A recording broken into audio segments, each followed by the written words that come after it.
Good morning, Mr. Gurney's Period 2 class. This is the Gurney News Network, and today we want to talk about a very contending issue, net neutrality. In short, this is a question of whether or not telecoms should be allowed to regulate the traffic that goes over their network. Skipping over the technical aspects of the internet, the best way to describe it is whether or not ISPs should be allowed to discriminate between the different types of traffic that pass through their network. Over the years, this discrimination has taken many different forms, none of which have pleased consumers too much. For instance, Time Warner could cut a deal with Microsoft to allow all Xbox games to connect to other players faster and more reliably than PlayStation video games. Joining us now to discuss this issue is leading economist Gary Becker to discuss his paper, Net Neutrality and Consumer Welfare. Gary, thank you for having me. Gary, thank you so much for joining us. I'd like to ask you a simple question. What is net neutrality, and do you think it should exist? Well, that's a question, isn't it? I guess we could start simple. Currently, your internet service provider, Comcast, Cablevision, what have you, charges you a fixed rate and you can use as much data as you want.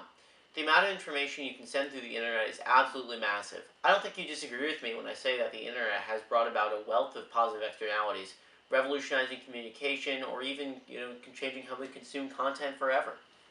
I don't think anyone would disagree with that.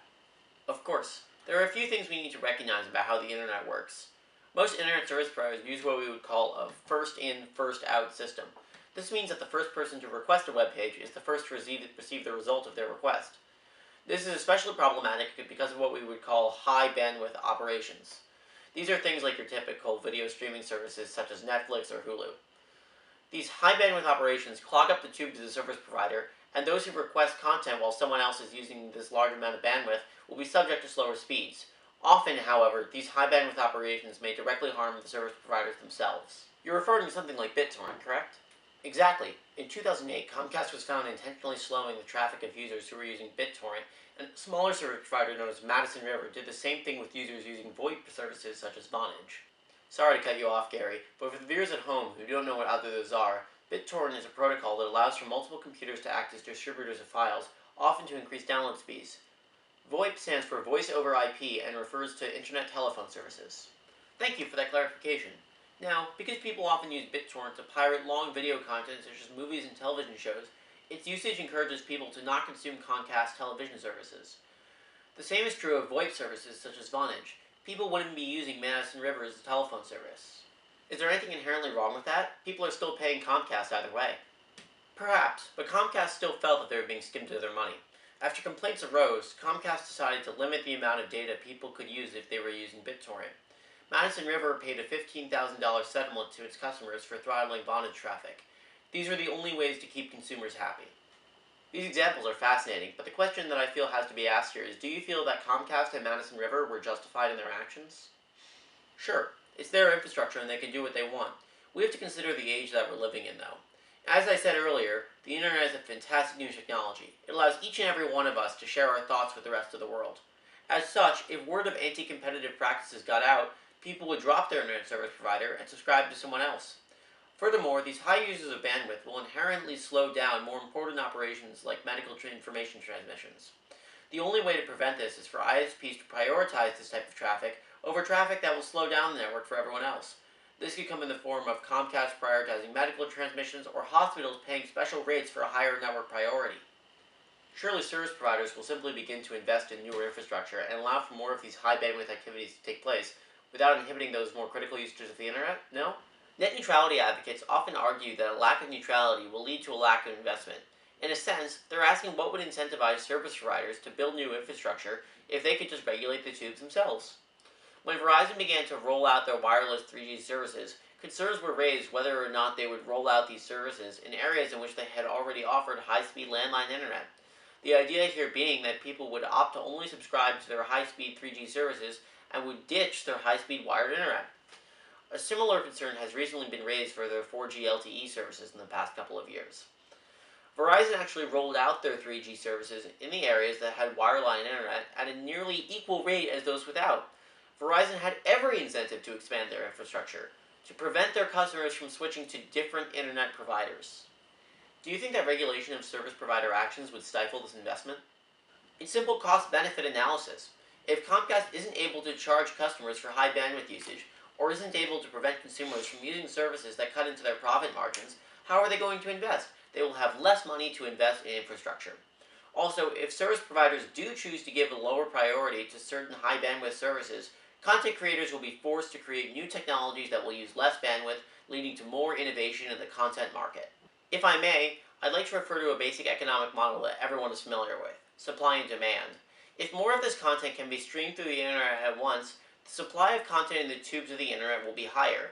Subsequently, service providers will be able to service more content at a lower price thanks to technological innovations by content creators. Gary, it's been fantastic having you here. We have to move on, but before we move on, is there anything you'd like to add? I'd like to just say that government regulation here is completely unnecessary. Market forces have been shown to be powerful enough in the past to prevent anti-consumer actions by internet service providers. The free market will inherently regulate itself.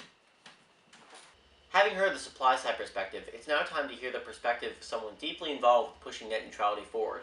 Chairman of the Electronic Frontier Foundation, a non-profit organization that aims to defend rights in the digital world, Brian Bellendorf. Brian, welcome to the show. Thank you so much for having me. Brian, our last guest explained it quite well, but I'd like to hear how you explain it. What is net neutrality and why should it exist? Net neutrality is something we work a lot to defend at the EFF. It's the principle that everything sent over the internet should be treated equally. In other words, bits are bits. The best justification for its existence is simply the fact that an internet without it would be anti-consumer. Anti-consumer in what way? I like to analogize it with electricity. Your electric company is neutral about what you're plugging into the wall. They'll charge you more money if you use more electricity, but they don't care what you're plugging into the wall, whether it's your phone or your television. We should be able to say the same about the internet. My attempts to access Google should be given the same priority as someone's attempts to access Netflix. It's funny you mentioned Netflix, actually. Our last guest started off by talking about how people using Netflix would clog up the tubes of the internet service providers. What's your take on that? Well, that's a technical fact. People using high bandwidth services such as Netflix will clog up the tubes, but that's no different than everyone blasting their air conditioner in the summer. That puts an enormous amount of strain on Con Edison. With that said, Con Edison doesn't say you can't plug in your air conditioner. What's more, no air conditioner company can pay off Con Edison to prevent their competitors from being able to use the power grid. Panasonic can't pay Con Edison for asking for Fuji electric air conditioners to not work. It is Con Ed's infrastructure, though. Wouldn't they be able to say what goes on there? Not at all. The competitive market is incredible, but Con Edison stating that only certain air conditioners can be used would stifle that. The same is true for the internet. If Time Warner says that all Hulu traffic will be slower, Hulu will be unable to compete. No consumers in their right mind would use a service that they know will be slower. No matter how much Hulu innovates, they will not be able to recapture that market. Time Warner has already decided the winner of that competitive race, so to speak, and it's certainly not Hulu. This really comes back to what I was saying earlier about how removing net neutrality would be anti-consumer. Fascinating. Have there been any examples of this happening in the market? Oh, absolutely. In 2014, Comcast demanded Netflix pay a large, undisclosed sum of money in order to keep Netflix's services running smoothly. Netflix went so far as to call this demand extortion. There's a graphic I've sent you, Nick. Would you mind putting that up now? Of course. This graph is remarkable for a number of reasons. It's very clear to see where Comcast demanded this fee from Netflix. The negotiations began around late September, and, as one might guess, Netflix cracked around February. The marginal cost of taking the moral high ground outweighed the marginal benefit, so it's not like this doesn't happen. It's a very real problem in the market. Now, why wouldn't consumers just switch to another service provider? Well, I have a couple of answers to that. Let's think about the last issue. If that happened, why wouldn't Comcast let up pressure on Netflix? If people switched service providers, Comcast wouldn't be able to justify demanding such money from Netflix. They would stop slowing Netflix down, and that would be the end of that. However, there's another more important reason that can be explained in a couple of visuals. Nick, could you please pull those up? Of course. Firstly, this map shows the number of areas where consumers only have access to one or two service providers in their area. Anywhere in that green is where consumers have access to only one or two service providers. If one of those two options isn't behaving themselves and the other one isn't either, then consumers are kind of stuck. More importantly, however, this map shows the parts of the country where consumers have only one option for an internet service provider. In my eyes, this blows any argument of there being no internet service provider oligopoly or even monopoly in some areas out of the water. Consumers have very little choice, and if service providers want to take part in anti-competitive practices, it certainly wouldn't hurt their bottom line very much. Comcast, Time Warner, or whoever can essentially set the rules of the market as they wish. They can eliminate competition with the click of a button, and you can't boycott the internet. Over 56% of bills are now paid online, and an increasing number of job applications are being done through the internet. The internet can educate us an incredible amount, and to go without it when it's already integrated into our world would be incredibly challenging. Reasons like this are why the argument for the internet being a human right has grown exponentially. We're almost out of time. Is there anything you would like to say before we close? I really want to urge everyone to think about what we consider important in the world. I would argue that the internet is one of the most important assets our world has created. As such, we cannot let the Trump administration, or any administration for that matter, allow the FCC to take it away from us. Brian, thank you so much for being here. Thank you so much for having me. Class, you've heard two arguments from people on both sides of net neutrality. Now it's your turn. Decide what you want to do about regulation on the internet for yourselves. Have a wonderful evening.